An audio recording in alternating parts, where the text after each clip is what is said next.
What do we think, meanwhile, of Priti Patel's deal with Rwanda over illegal migrants?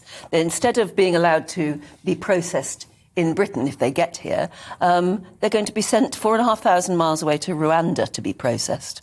Well, it's not an attractive destination by anybody's standards. I mean, we all know about genocide there in the 90s, and it's not a very attractive, welcoming regime now, you know. It's very authoritarian, to be polite, and people are disappeared. And Rwanda is one of only two countries in the Commonwealth that have been adopted by the Commonwealth. No previous association, colonialism, imperialism, anything. And they have a problem with, apparently, I was reading in the Times, they have a problem with a shortage of young men because so many of their own young men are leaving, migrating to places like Britain, that they actually welcome an influx of mainly young men that have turned up on our beaches. Yes, apparently the migrants that will be flown to Rwanda will be men.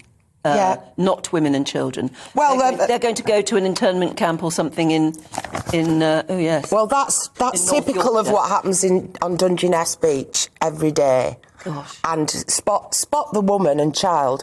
I mean, where the different people say, "Oh, why are the British people so keen to welcome Ukrainians into our home?" The situation is different. Women and children are leaving Ukraine for safety, and the men are staying on to fight. These men come from countries where there is war and trouble, but it's the young men of a certain age that come over, and that's these young men are the ones who is proposed will be sent to Rwanda as a deterrent. So, OK, lads, pitch up on the beach in Kent, but you won't be being put in a hotel. Do you think that the objective, obviously, is to put people off wanting to get in dinghies and come over the channel? Do you think that would, once word gets round that if you do actually get stopped in Britain or on the way to Britain, you'll be sent to Rwanda, do you think that will put them off trying? Yeah, well, it's a deterrent. The aim is to break the business model of the traffickers who bring them over. I mean, there were 28,000 people over last year. If they know that they're risking their lives in a flimsy dinghy where 27 people died last year, and when they get here, they're going to be stuck straight on a plane, flown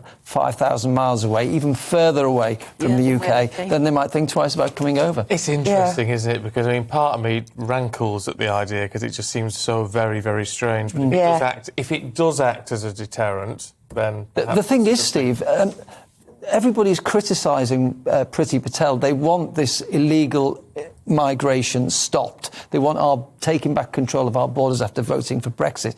And she's done everything she can, and she's been a failure. And her popularity has dropped, and nobody has tried harder than Priti Patel. And she's trying this now.